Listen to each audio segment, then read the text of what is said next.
So first, I want to just kind of paint a clear picture of where we are right now. I know the data shows 160,000 people out of work because of the pandemic, but even before that, and as we've really seen over the past few months, there were people working shifts at 2 different nursing homes, for example, or working 2 to 3 jobs in order to make ends meet. How widespread is the problem of underemployment in San Antonio right now? It can't be understated. San Antonio has struggled prior to COVID with chronic underemployment, and the fact that many people in our community, thousands of families, have struggled in poverty as a result of it. So what we need to recognize is that it's not good enough just to go back to the way things were when people were still struggling on the brink. What we've recognized through COVID, what the world has recognized through COVID, is that too many millions of people have been on the verge of economic catastrophe. And so what we want to do with this program is to build upon the CARES Act Recovery and Resiliency Program that is underway, that is bringing people back to work and back into safe, stable careers, but also continue that effort for the next 4 years after that program ends, recognizing that the economic recovery, the crisis, does not simply end in September of next year. We're going to have to continue to work at this.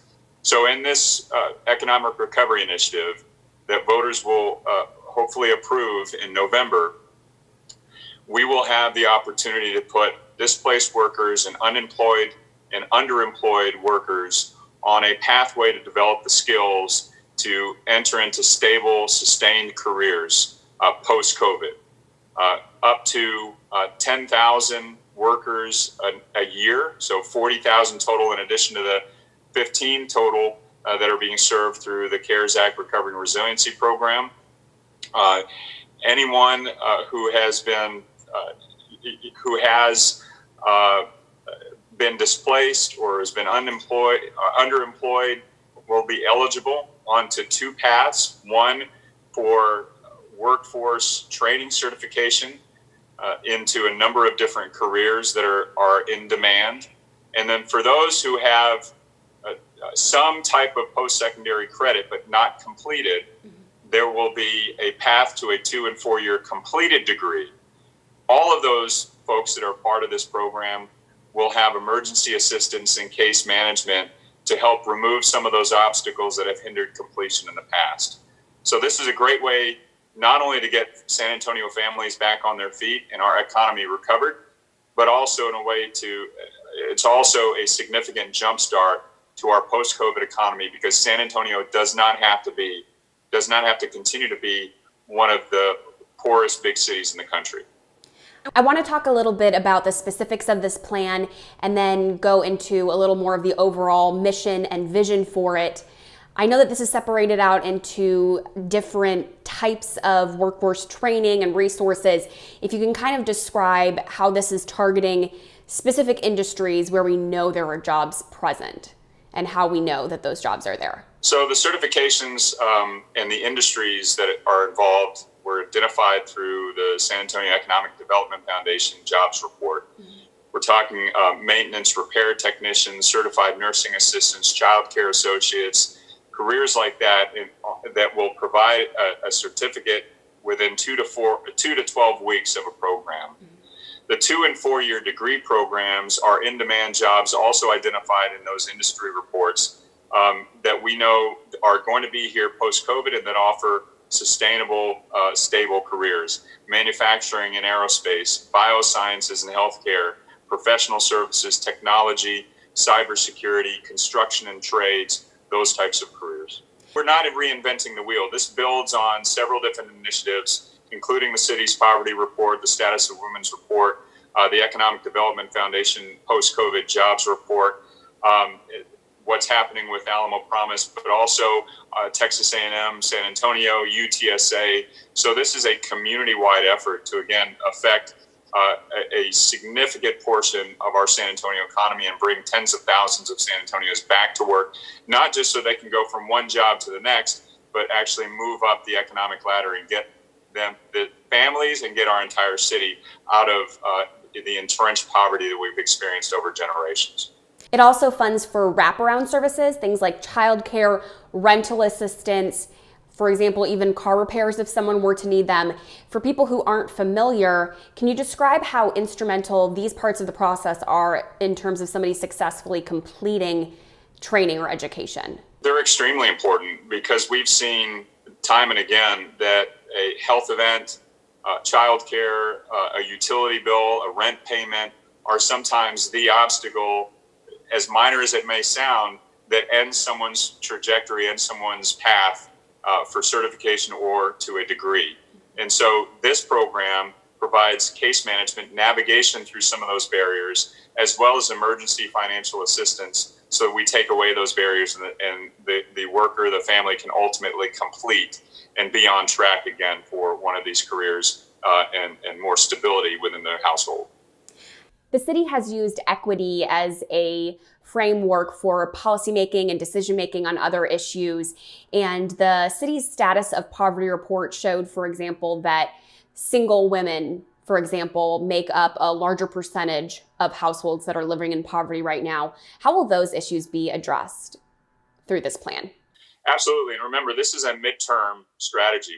We currently have just embarked on our CARES Act Recovery and Resiliency Initiative, which is helping folks right now get into the training and ultimately the stipends, as well as the job at the end of it. That's happening right now. This starts in the fall of 2021, where that program ends. And so with regard to how we enroll folks, this is a huge opportunity for people, and such a significant number of workers will be able to be enrolled in these programs that we think there will be plenty to go around for folks who need it. But it ultimately will be first come, first serve, but we will have to do some outreach, obviously, to make sure that people are aware of the programs and are ultimately enrolling. And then the plan is to essentially put this toward workforce development for a few years and then to VIA. Will voters vote on both of these together, or are they separate packages? How will that work? Yeah, they're separate. So the city council will be asked to call the election next week for the Workforce Economic Recovery Initiative. VIA will then take up the question there on their board about once this program ends, then the revenue flows over to the transportation agency, but they're separate initiatives.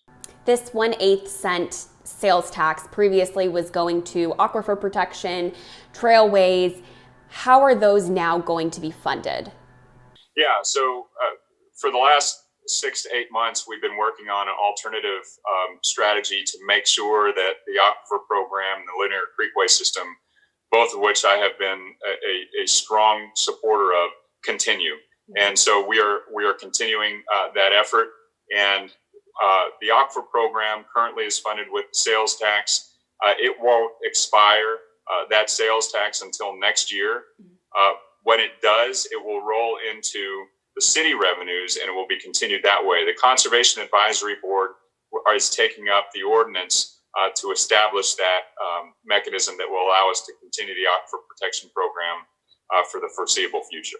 This is not an entirely new issue. At the beginning of the year, you had said one of your goals was mobility. And then in remarks that you gave at a church in February, you talked about how about 22% of San Antonians live in poverty and that we kind of take that for granted and maybe we don't have to take it for granted.